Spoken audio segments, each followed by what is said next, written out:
कि भाई हमें सिविल सेवाओं की तैयारी क्यों करनी चाहिए, क्या हमें सिविल सेवाओं की तैयारी करनी चाहिए कि नहीं करनी चाहिए, क्यों करनी चाहिए।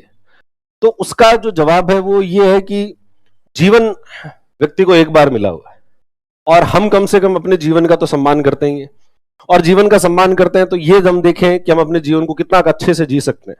हर व्यक्ति ये चाहता है कि मैं मेरा जीवन जो है बहुत अच्छे से जीऊं। अच्छे से जीने का मतलब सिर्फ पैसा कमाना या सिर्फ ऐशो आराम कमाना यही नहीं है।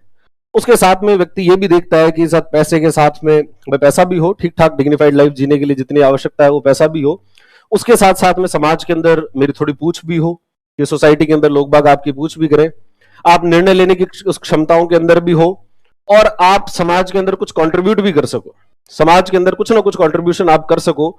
ऐसा कहां कर सकते हो, ऐसा हम कैसे कर सकते हैं? तो वो अगर करने की अगर कोई प्लेटफॉर्म अपन को मिलता है तो वो अपन को प्लेटफॉर्म देता है सिविल सर्विसेज। सिविल सेवाओं की तैयारी करने के बाद में, मतलब सिविल सेवक जब तुम बन जाओगे उसके बाद तो जीवन की संतुष्टि अपने आप में है ही, पर तैयारी अपने आप में ये प्रक्रिया ही बहुत ज्यादा सुंदर है, सुंदर है, भरी हुई है, थॉट प्रोवोकिंग है। आपके विचार जो है वो बहुत ज्यादा परिवर्तित हो जाएंगे। विचारों के अंदर आपको लगने लगेगा कि हमने कई सारी चीजें जो हमें पहले नहीं आती थी या जिसके बारे में हमारा दृष्टिकोण इतना ज्यादा सही नहीं था, वो सारे दृष्टिकोण जो है वो सही हो जाएंगे। और इसलिए ये प्रक्रिया के अंदर आगे बढ़ना, ये अपने आप में अपने जीवन को एक प्रकार से सम्मान देने की बात है कि हम जीवन को सम्मान कैसे दें, जीवन अच्छा कैसे जिए। तो जीवन तभी हम अच्छा जी सकते हैं जब हमारे जीवन के लक्ष्य बड़े होंगे।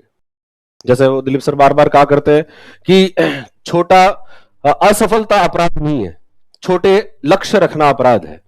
कि अगर हम जीवन के अंदर छोटे लक्ष्य रख रहे हैं तो ये अपराध है। और किसके साथ में अपराध है, यह अन्याय है, ये किसके साथ अन्याय है?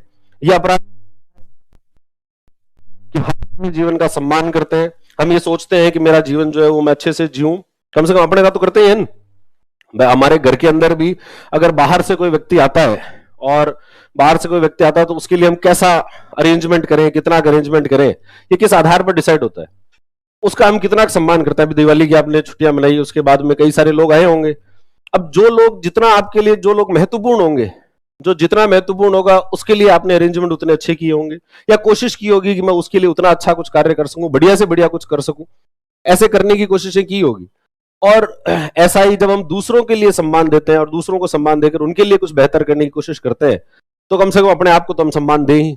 और अपने आप को सम्मान देंगे तो अपने जीवन के अंदर हम क्या बेहतर कर सकते हैं, अपने जीवन के अंदर कितना अच्छा कार्य हम कर सकते हैं, वो कार्य करने के लिए हमें जो है वो शुरू होना चाहिए। और वो अच्छा कार्य कब कर सकते हैं? जब हम जीवन में लक्ष्य कैसे रखेंगे? बड़े बड़े लक्ष्य होने चाहिए। जीवन के अंदर हमें यात्राएं जो है वो छोटी नहीं करनी। जीवन का नाम है, अनुभूतियों का नाम है। जीवन क्या है? जीवन अनुभूतियां हैं, अलग अलग प्रकार के एक्सपीरियंसेस है।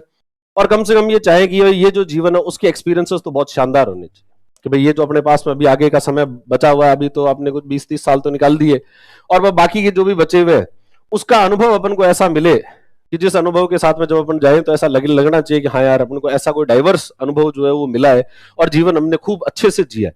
इसको काटा नहीं है, सांसें ले लेकर इसको ऐसा काट नहीं दिया कि अपन काटते गए चलते गए। तो जीवन जो है वो हमको काटना नहीं है, जीवन को आगे बढ़ाना है। और आगे बढ़ाने के लिए, उसके लिए जितने अच्छे लक्ष्य रखेंगे, जितने बेहतर लक्ष्य रखेंगे, अपने जीवन के अंदर उतना ही हम बेहतर कार्य कर पाएंगे। और इसलिए सिविल सेवाओं की तैयारी करना ये क्यों जरूरी है या फिर ये क्यों आपके लिए आवश्यक है? वो इसलिए है क्योंकि आप अपने जीवन को एक अच्छा सम्मान दे रहे हो उसके साथ में, कि मैं मेरे जीवन को एक अच्छे से अच्छा जीना चाहता हूं।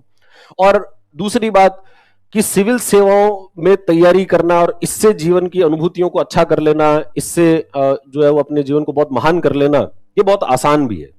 बाकी आप किसी भी क्षेत्र में काम करोगे, कि आप बिजनेस करना चाहो, आप ये चाहो कि मैं पॉलिटिशियन बन जाऊं, आप ये चाहो कि मैं किसी दूसरे क्षेत्र में काम करना चाहूं, तो उनमें हर काम करने के अंदर बहुत लंबी प्रक्रिया है। यहाँ पर 2 साल 3 साल का आपका बेहतर, आप में से बहुत सारी चीजें जो आपकी डेडिकेशन होता है, सब कुछ करके व्यक्ति तैयारी करता है और तैयारी करते ही उसको कुछ बन जाता है। बाकी सब जगह कुछ बनने के लिए बहुत कुछ करने की जरूरत है, यहाँ पर कुछ बनने के लिए बहुत कम करने की जरूरत है। सबसे सरल काम है जीवन को बदलने का, सबसे सरल अगर कोई तरीका है तो वो सबसे सरल तरीका कौन सा है? वो सिविल सर्विसेज की तैयारी है। बाकी सारे कार्य कर लो, आप सभी कार्य करके देखो, या फिर जो कर रहे हैं उनसे पूछो कि कोई व्यक्ति बिजनेसमैन कर रहा है, बिजनेसमैन अपना बिजनेस कर रहा है तो उससे पूछो कि उसको कितनी तकलीफें आती है। कोई पॉलिटिशियन है, वो अगर वो पॉलिटिक्स कर रहा है तो उससे पूछो उसको कितनी तकलीफें आती है और वो कितनी मेहनत करता है।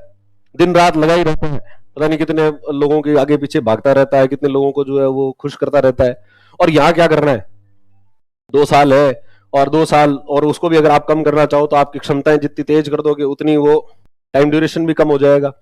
और उसको जितना अच्छे से आप मेहनत करोगे, जितना ज्यादा उसके अंदर अपना काम दोगे, उतने जल्दी से आपको रिजल्ट जो है वो मिल जाएगा।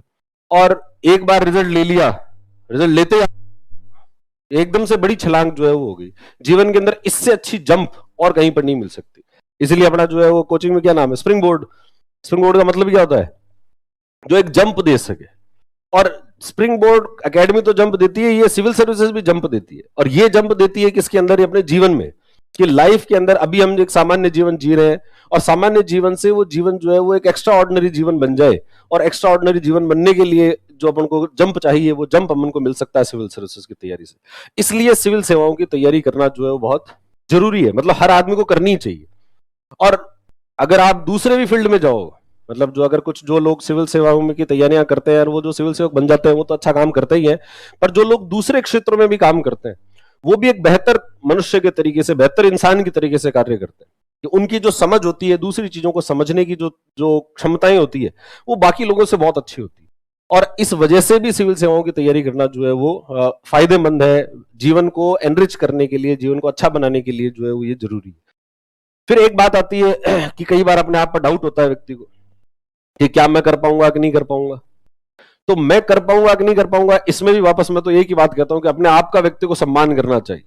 और अपने आप का व्यक्ति जब सम्मान करता है तब ये देखता है कि भाई ऐसा क्या है इसके अंदर जो मैं नहीं कर पाऊंगा।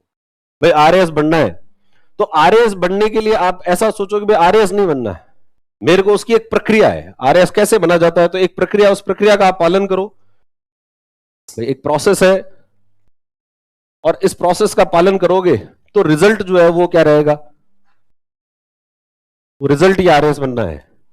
और आपको इस तरफ तो अपने एक बार लक्ष्य बना लिया, अब ज्यादा ध्यान किसकी तरफ देना है, इस प्रोसेस के ऊपर ध्यान देना। प्रोसेस के ऊपर जितना पकड़ होगी अपनी, इस प्रक्रिया पर जितनी पकड़ हो जाएगी, रिजल्ट तो अपने आप ही आना है। अगर हमने प्रक्रिया को अच्छे से किया है तो रिजल्ट आना ही है। अगर आपको चाय बनानी है और चाय बनाने के लिए जो भी इंग्रेडिएंट्स होते हैं, जो भी चीजें होती है, वो सब आपने रखी है और जैसे बनाना होता है वैसे ही उस प्रक्रिया का आपने प्रयोग किया, तो चाय तो बनेगी। ऐसा थोड़ी कुछ और बन जाएगा। जो भी कार्य कर रहा है उसकी प्रक्रिया है, और उस प्रक्रिया को अगर हमने पालन कर लिया तो वो काम हो जाएगा। ये इतना कठिन नहीं है, इस बात को समझना भी इतना कठिन नहीं है कि भाई ये मैं कर पाऊंगा कि नहीं कर पाऊंगा। कर पाऊंगा कैसे, इस बात पे क्वेश्चन आए तो क्वेश्चन भी कैसे है कि मुझे तो इस प्रक्रिया का पालन करना है।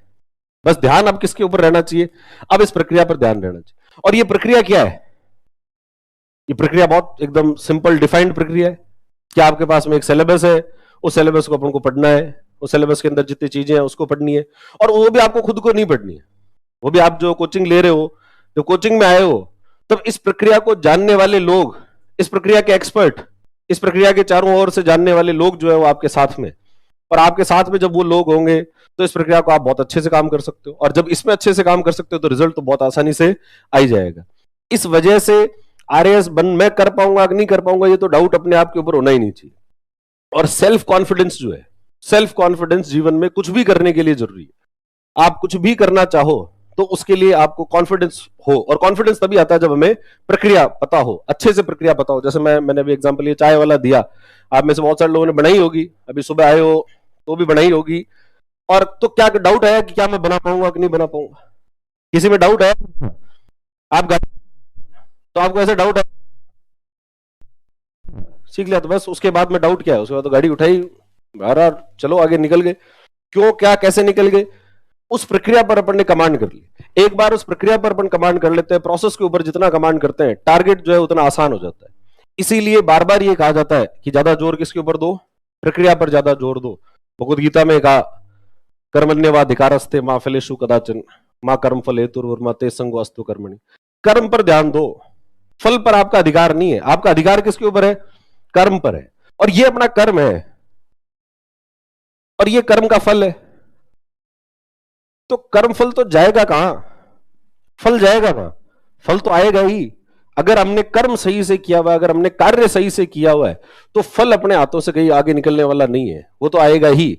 और पर अपने हाथ में ज्यादा क्या है, ये कर्म ही हमारे हाथ में है, ये हमारे हाथ में नहीं। एक बात होती है कि व्यक्ति को जीवन में क्या करे और क्या नहीं करे, हम कैसे करें क्या नहीं करें, ये जो हमारे डाउट्स हैं, इन डाउट को क्लियर करने का बहुत सही तरीका, सिंपल तरीका ये होता है कि जो भी चीजें हैं उनको दो भागों में बांट दो, दो श्रेणियों में बांट दो। एक तो वो चीजें जो मेरे नियंत्रण में है और एक वो चीजें जो मेरे नियंत्रण में नहीं है।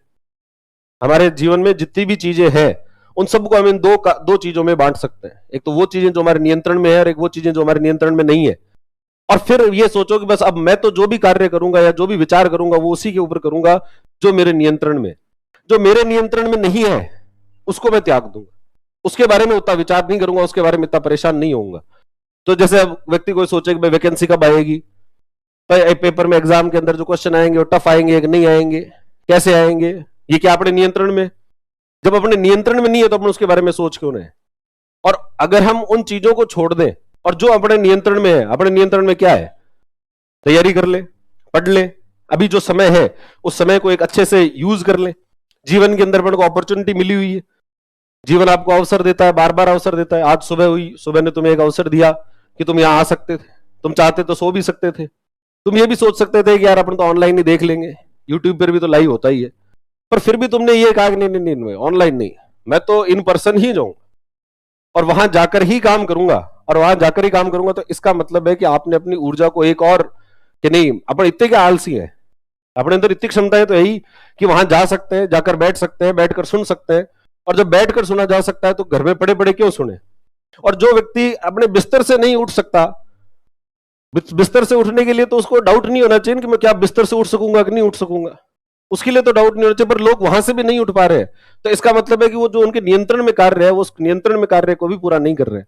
और जब उस नियंत्रण में जो कार्य है उसको पूरा नहीं करेंगे तो फिर हम सोचेंगे अगर अपन को रिजल्ट मिल जाएगा तो वो रिजल्ट जो है वो नहीं मिलेगा, निश्चित रूप से नहीं मिलेगा। फिर तो तुक्का कोई लग जाए तो बात अलग है, और यहां तुक्के लगते नहीं है। ये प्रक्रिया इतनी जटिल, इतनी लंबी है, या इतनी घुमावदार है, तुक्के नहीं लगते हैं। यहां पर तुक्कों के अंदर कोई आदमी जो है आरएस नहीं बनता है, उसको तो मेहनत करनी पड़ेगी, सिंसियरिटी से काम करना ही पड़ेगा, लंबे समय तक अपनी ऊर्जा देनी पड़ेगी, लंबे समय तक अपने डेडिकेशन के साथ काम करना ही पड़ेगा। वो ये सोचे कि कोई तुक्का लग जाएगा तो ऐसा नहीं होने वाला। और उसके लिए आपको अपनी संकल्प शक्ति को, अपनी ऊर्जा को, उसको संग्रहित करके उसको इस डायरेक्शन में लगाना ही पड़ेगा।